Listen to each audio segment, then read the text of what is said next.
May 10, 1943. Occupied Paris. The evening air carried the scent of spring flowers mingled with cigarette smoke as Lieutenant Colonel Hans Müller finished his cognac at Café de Flore. Shadows grew long across the Saint-Germain-des-Prés quarter, where German officers had made themselves at home among the city's most cherished establishments. Müller checked his watch, 7:33 precisely, before nodding to the waiter and placing a crisp note on the table. Intelligence reports required punctuality, and Field Marshal von Kluge expected his daily assessment of resistance activities before midnight. Müller strode confidently past the Gestapo headquarters on Avenue Foch, where guards saluted his perfectly pressed uniform. 3 blocks south, he paused briefly at a corner newspaper stand, exchanging greetings with another officer, Captain Werner Hoffmann. "Excellent evening for a walk, wouldn't you say, Herr Oberst?" Hoffmann remarked, falling into step beside Müller. "Indeed, though these days one can never fully appreciate the streets of Paris without wondering what secrets they hide," Müller replied, his Bavarian accent precise and unmistakable. For 17 minutes the two men discussed military movements, security protocols, and the increasing challenge of maintaining order in the occupied capital. Hoffmann shared details about recent arrests in the 12th arrondissement, while Müller offered insights from yesterday's command meeting with General Heinrich von Stülpnagel, the military commander of Greater Paris. The conversation continued through 2 security checkpoints, where guards examined their papers, saluted crisply, and waved them through without hesitation. What the guards didn't know, what no one in occupied France knew, was that Lieutenant Colonel Hans Müller didn't exist. The papers identifying him as a decorated Wehrmacht officer attached to Abwehr counterintelligence were masterful forgeries.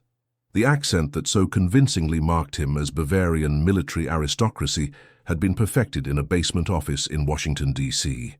The man walking confidently through Paris that evening was Benjamin Silverman, a 34-year-old American spy whose disguise and performance had fooled every German officer he'd encountered for 7 months. Silverman's mission represented the most audacious infiltration in the early history of America's Office of Strategic Services. His journey from a Connecticut insurance salesman to a Nazi officer operating in the heart of occupied territory required more than courage. It demanded a transformation so complete that discovery meant certain execution. The story of how Benjamin Silverman became Lieutenant Colonel Hans Müller begins not in the war rooms of Washington, but in the childhood home of a Jewish family in New Haven, Connecticut. Born to German immigrants in 1909, young Benjamin grew up speaking German at home while embracing American culture outside. His father, Emanuel Silverman, had fled Munich in 1898, carrying little more than university textbooks and bitter memories of growing anti-Semitism. Emanuel's stories about the Germany he'd left behind fascinated Benjamin, who absorbed not just the language but the cultural nuances, regional expressions, and social codes that would later become his armor. At Yale University, Benjamin studied linguistics and theater, developing an ear for dialectical variations that distinguished a Bavarian from a Berliner within 3 spoken sentences. His senior thesis on performance as cultural communication explored how language, posture, and behavioral patterns signaled social position and authority. After graduation, Benjamin joined his uncle's insurance firm, building a modestly successful career that seemed destined for comfortable predictability. His gift for languages and accents became little more than a party trick, entertaining colleagues by switching seamlessly between the harsh consonants of Berlin German and the melodic patterns of Viennese German. The insurance business brought him to Europe several times before the war, including 2 extended stays in Germany in 1935 and 1937, where he witnessed the darkening atmosphere firsthand. December 7th, 1941, Pearl Harbor. America enters the war. Within 6 weeks, Benjamin volunteered for military service, expecting assignment to a regular army unit. Instead, his language skills and European experience brought him to the attention of William Donovan, the head of America's newly formed intelligence service, the OSS. At the recruitment interview in a nondescript government building in Washington, Colonel James Willoughby asked Benjamin a single question. What would it take for you, a Jewish American, to convincingly become a German officer? Benjamin's answer, everything about me must disappear, began the most extraordinary undercover operation of the European theatre. For 14 months, Benjamin underwent intensive training that erased Benjamin Silverman and constructed Hans Müller from the ground up. The transformation began with a complete physical reinvention. Benjamin's dark brown hair was lightened to a Germanic blonde. His posture, naturally relaxed and slightly stooped, was corrected through painful daily exercises that produced the ramrod straight bearing of a Prussian military tradition. He gained 17 pounds of muscle through a regimen designed by Olympic trainers, reshaping his formerly slender insurance salesman's physique into the powerful build expected of a Wehrmacht officer. The psychological reconstruction proved even more demanding. Benjamin studied under actual German émigrés who had fled the Nazi regime, military experts who understood the precise protocols of Wehrmacht officer behavior, and European theatre directors who specialized in physical performance. Every gesture had to be authentic, from the way Müller held a cigarette to how he removed his gloves when entering a room. Benjamin learned that German officers removed their caps with the right hand, while civilians typically used their left. He practiced the distinctive Prussian military stride, heel-toe with a slight forward lean, until it became unconscious. Even his handwriting was transformed through thousands of hours of practice to match the Gothic cursive taught in German officer academies. The final phase focused on what OSS trainers called immersive identity, the complete psychological inhabitation of Hans Müller. Benjamin spent 3 months living as Müller 24 hours a day, confined to a replica of German officer quarters where fellow OSS agents posing as German personnel would randomly test him at all hours. They would wake him from deep sleep, demanding immediate responses to complex questions about his fictional past. Any hesitation, any slip into American patterns of speech or thought was met with brutal criticism. By summer 1942, OSS handlers could find no flaw in Benjamin's performance. Colonel Willoughby's assessment concluded, "Silverman no longer exists when Müller is present. The transformation is complete beyond our most optimistic projections." The only remaining question was whether the disguise would withstand the scrutiny of actual Germans. Operation Doppelgänger began on October 19, 1942. Benjamin, now fully embodied as Lieutenant Colonel Hans Müller, was smuggled into neutral Portugal, carrying papers identifying him as a Swiss businessman. From Lisbon, he traveled to Vichy, France, with forged transit documents, then made contact with an OSS network operating near the demarcation line. The final phase, insertion into occupied Paris, represented the operation's most perilous moment. The insertion plan relied on meticulous intelligence about German personnel movements and exploited a vulnerability in the occupation bureaucracy. The real Hans Müller had indeed existed, a 41-year-old Abwehr officer killed 3 months earlier in a resistance bombing in Marseille. Because of chaotic record-keeping between Vichy and occupied zones, Müller's death had been documented in Vichy, but not yet processed in Paris. Benjamin would step into this administrative gap, arriving in Paris with orders supposedly issued before the real Müller's death. November 3, 1942.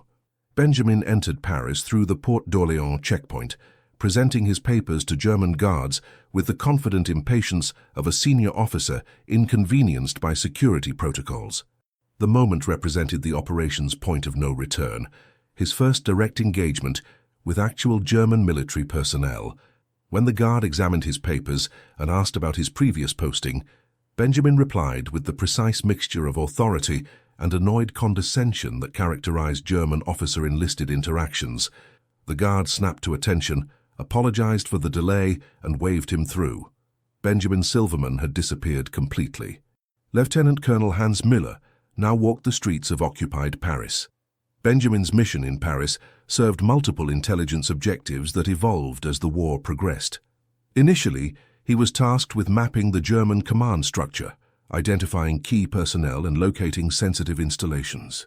As his acceptance within German military circles grew, his mission expanded to include gathering intelligence on German defenses along the French coast, information that would later prove vital for planning the Normandy invasion.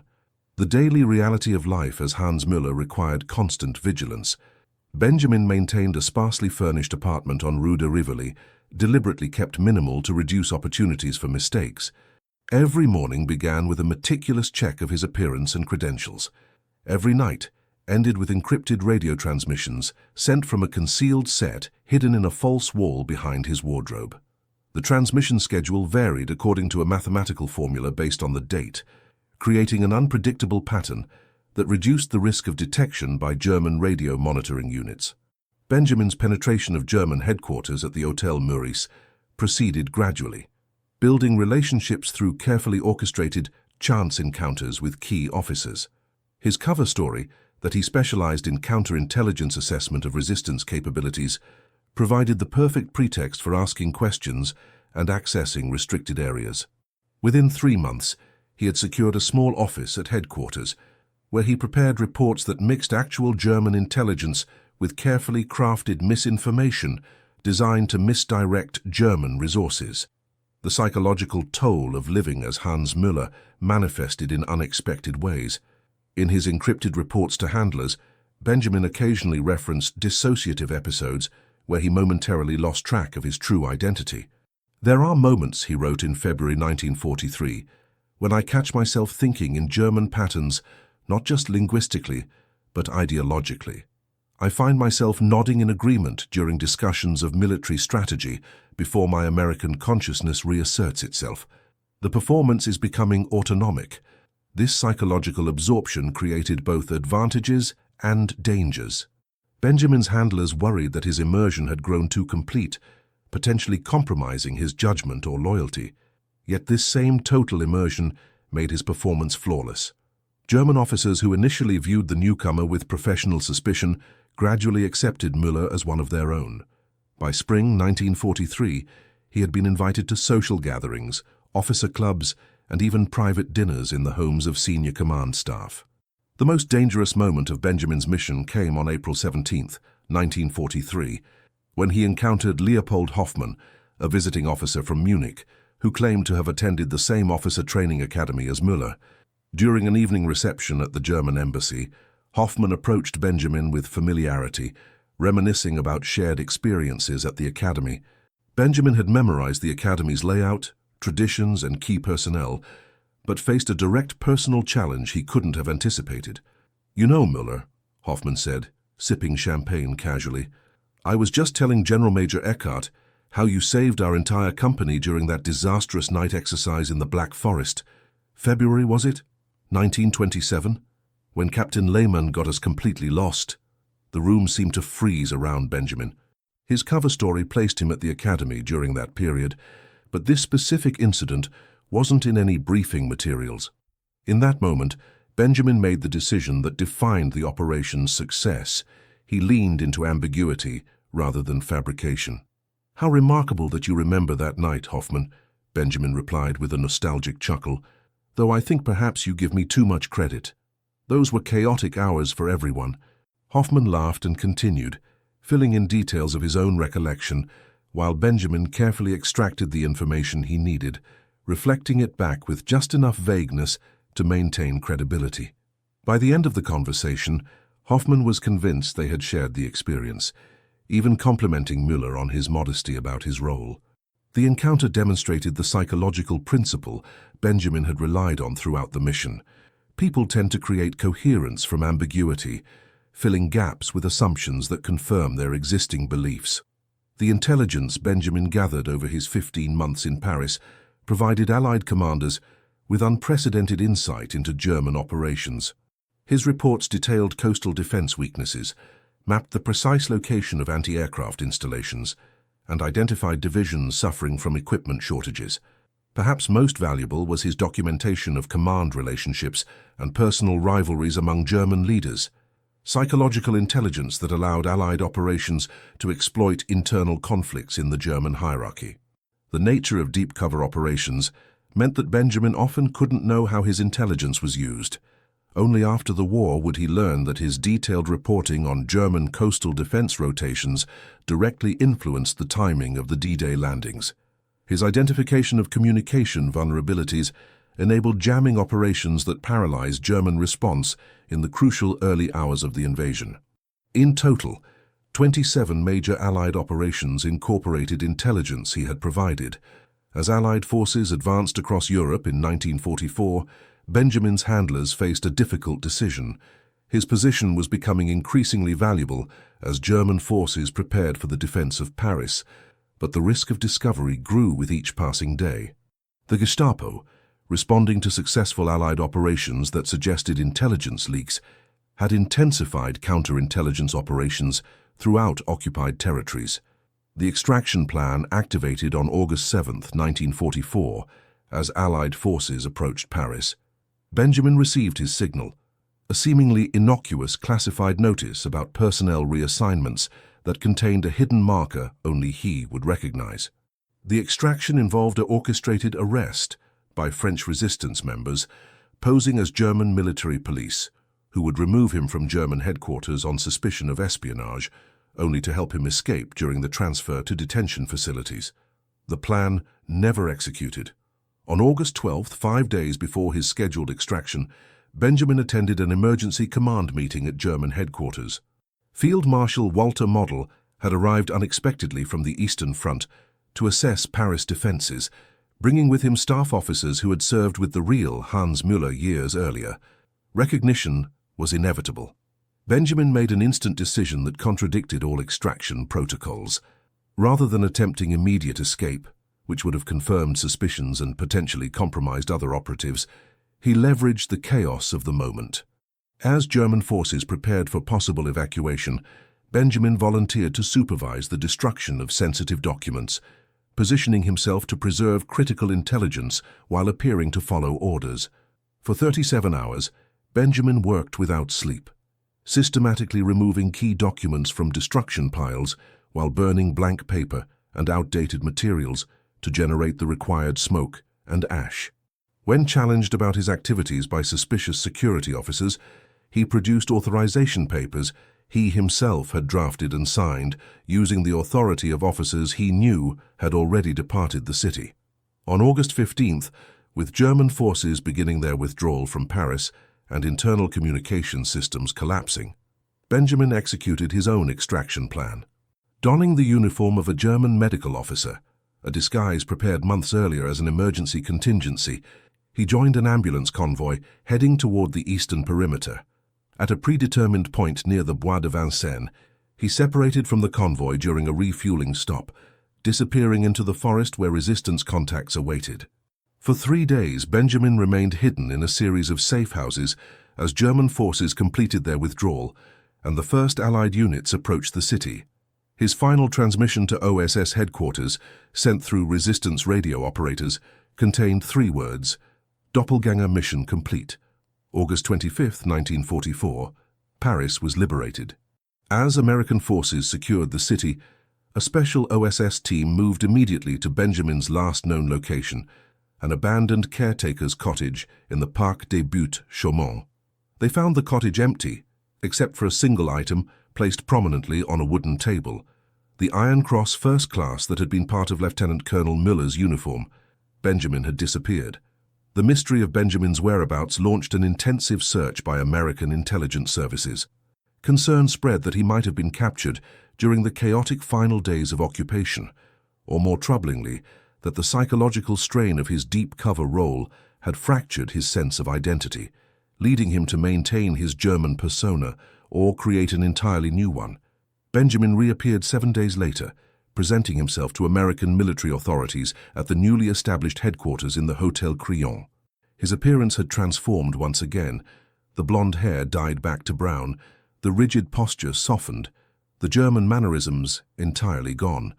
According to the debriefing officer's report, Benjamin explained his disappearance as a necessary decompression period. I needed time alone to remember who I actually am. Lieutenant Colonel Müller needed to die completely before Benjamin Silverman could fully return. The comprehensive debriefing process took 6 weeks, with intelligence officers struggling to reconcile the extraordinary scope of Benjamin's accomplishments with the equally extraordinary risks he had taken. The final evaluation concluded, Silverman's operation represents both the most successful deep penetration mission to date and a cautionary example of psychological hazards in deep cover assignments. His actions saved countless Allied lives while establishing precedents for future operations of this nature. Benjamin's return to civilian life proved challenging in ways neither he nor his handlers had fully anticipated. The Office of Strategic Services arranged a cover story explaining his absence during the war years as specialized government service in South America. He received the Distinguished Service Cross in a private ceremony attended only by senior intelligence officials, the medal presented without formal documentation to maintain his anonymity. The psychological aftermath of living as Hans Müller manifested in what modern clinicians would recognize as identity dissociation symptoms. Benjamin reported experiencing echo memories, recollections of events that never happened to him but were part of Müller's fabricated history. He sometimes caught himself responding to German phrases before English ones, or automatically adopting military postures when under stress. In December 1945, Benjamin withdrew from public life entirely, moving to a small property in rural Vermont, purchased through OSS channels. His former handlers maintained regular contact, monitoring his psychological readjustment and ensuring his continued silence regarding the operation. Official records of Operation Doppelganger remained classified until 1977, and even then were heavily redacted to protect operational methodologies still considered relevant to ongoing intelligence activities. The full extent of Benjamin's contribution to Allied victory emerged only gradually through declassified documents and historical analysis. Military historians later estimated that intelligence gathered during his 15 months in Paris directly contributed to operational planning that saved between 8,000 and 12,000 Allied lives during the liberation of northern France. His identification of weaknesses in German coastal defenses proved especially valuable during the Normandy landings, where several landing zones he had identified as vulnerable became key insertion points. Perhaps most remarkable about Benjamin's mission was its influence on future intelligence operations. The psychological training protocols developed for Operation Doppelganger became the foundation for deep cover methodologies used throughout the Cold War. His demonstrated ability to penetrate enemy command structures through cultural and linguistic mastery established a new paradigm for human intelligence operations, emphasizing total immersion rather than periodic infiltration. Benjamin Silverman lived in self-imposed seclusion until his death in 1982. In his personal journals, declassified in 2004, he reflected on the paradox of his service. "I succeeded by becoming what I most despised. I fought Nazis by becoming one so convincingly that I sometimes found myself thinking with their logic, seeing through their eyes. Victory required this sacrifice of self, but the cost lingers decades later. There are still moments when I catch myself wondering which is the real identity, Benjamin who became Hans, or Hans who returned as Benjamin." The transformation Benjamin Silverman underwent, from Connecticut insurance salesman to Wehrmacht officer, represented more than just a masterful disguise.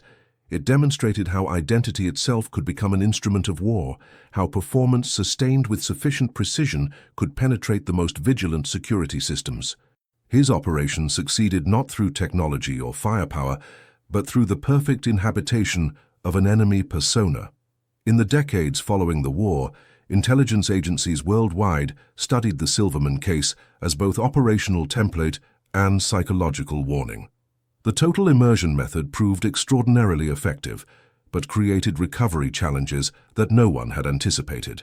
Several subsequent deep cover operatives reported similar dissociative experiences, leading to the development of specialized psychological support protocols for agents returning from long-term identity immersion.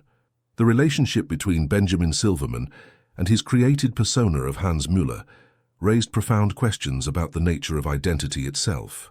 How much of who we are exists in our internal experience, and how much in our external performance? If someone can so completely become another person, adopting not just their language and mannerisms, but their thought patterns and reflexes, what core self remains underneath the performance? Benjamin addressed these questions in his final journal entry, dated June 3, 1982, 3 weeks before his death. "People ask if I was afraid of being discovered during those months in Paris. The truth is more complex. Early in the mission, I feared Germans would see through Hans to Benjamin underneath. By the end, my greater fear was that there was no Benjamin left to discover, that Hans had become the more natural self. Perhaps this is the ultimate sacrifice of deep cover work, not risking death, but risking the death of one's original identity.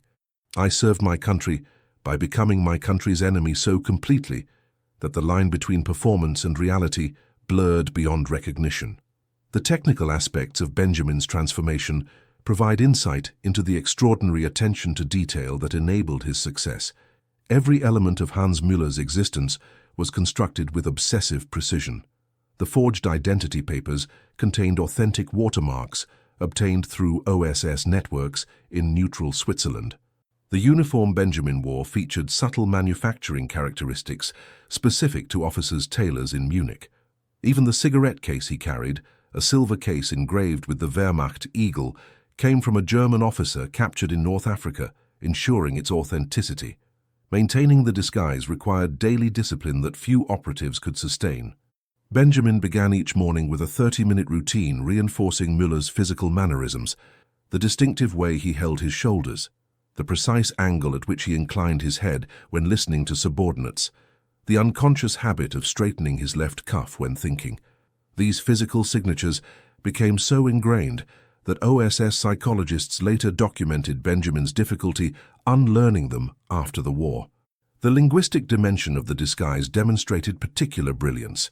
Benjamin didn't simply speak fluent German, he spoke specifically as an educated Bavarian who had attended military academy in Prussia would speak. He mastered the subtle code switching that occurred when such an officer spoke with superiors versus subordinates, or the slight modifications in formality when discussing military versus civilian matters. He incorporated period-appropriate military jargon and even tracked the evolution of German military slang that had developed during the Russian campaign. This linguistic precision proved crucial during an unexpected encounter in March 1943, when Benjamin found himself sharing a train compartment with a professor of Germanic linguistics traveling from occupied Belgium to Paris. For 3 hours, they conversed on topics ranging from regional dialects to the influence of military service on speech patterns. The professor, Dr. Werner Kleist from the University of Munich, later remarked to a colleague, who was secretly a resistance informant, about the refreshingly educated perspective of Lieutenant Colonel Müller, who understands the cultural heritage embedded in our language far better than most officers I've encountered. The psychological strain of the assignment affected Benjamin in ways that extended beyond professional concerns. In rare personal notes transmitted through secure channels, he described experiencing moments of identity vertigo, brief but intense periods of disorientation regarding his true self. After attending a German military ceremony, where he found himself genuinely moved by martial music he should have despised, Benjamin wrote, "The danger isn't that I will reveal myself to them, but that I am revealing myself to me, and discovering aspects of Benjamin that can respond to what Hans experiences." This psychological phenomenon, what OSS psychologists later termed identity resonance, became an unexpected intelligence asset. Benjamin's ability to predict German military decisions grew increasingly accurate as the operation progressed, not just because he gathered factual intelligence, but because he developed an intuitive understanding of the psychological patterns driving German command thinking.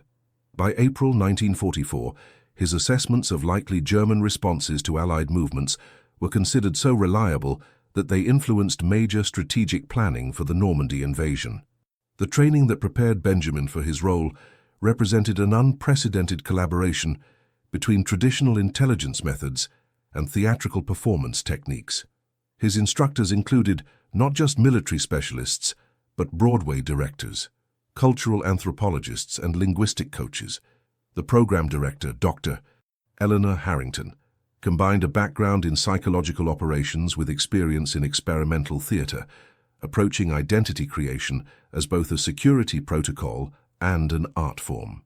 Dr. Harrington's training methodology began with what she called identity archaeology, constructing a complete biographical foundation for Hans Müller that extended far beyond what would appear in official documents.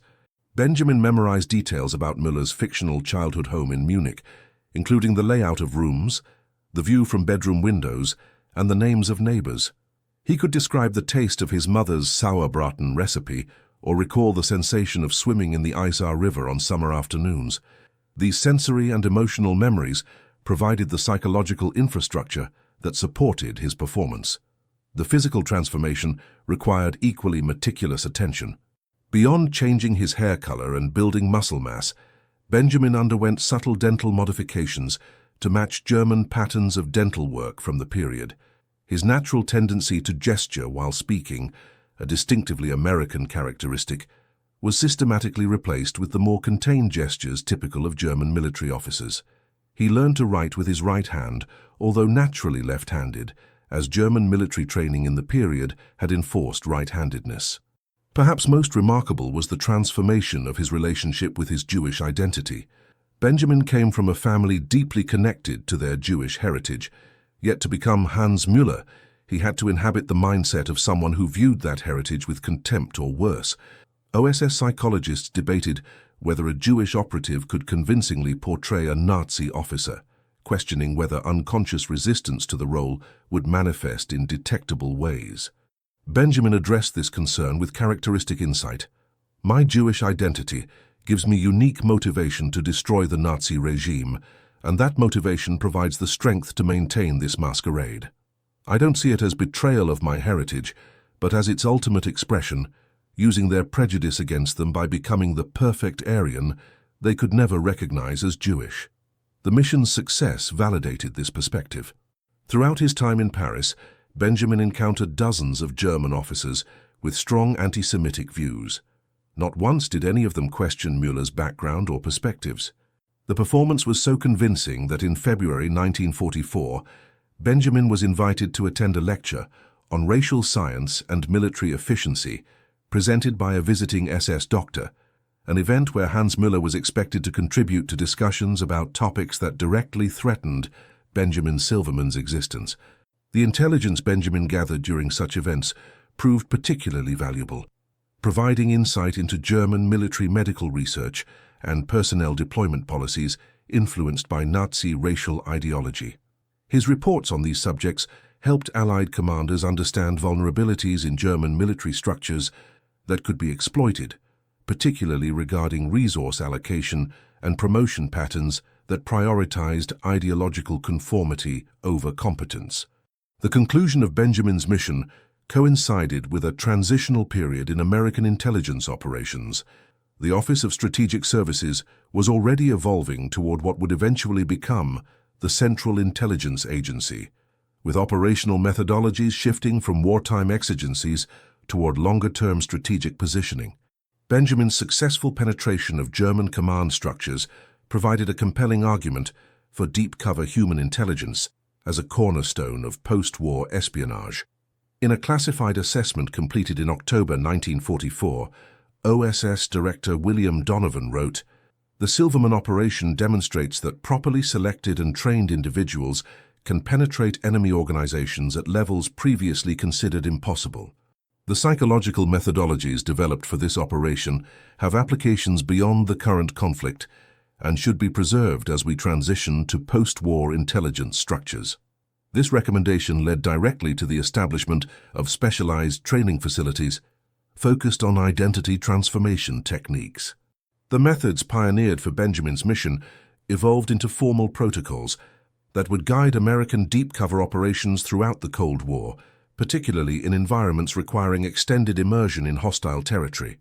Benjamin himself contributed to this evolution, serving as a training consultant for 2 years after his return from Europe. His insights helped shape the psychological screening processes used to identify candidates with the cognitive flexibility and emotional resilience required for deep cover assignments. He particularly emphasized the importance of developing exit strategies for operatives' psychological recovery, drawing on his own difficult experience, transitioning back to his original identity.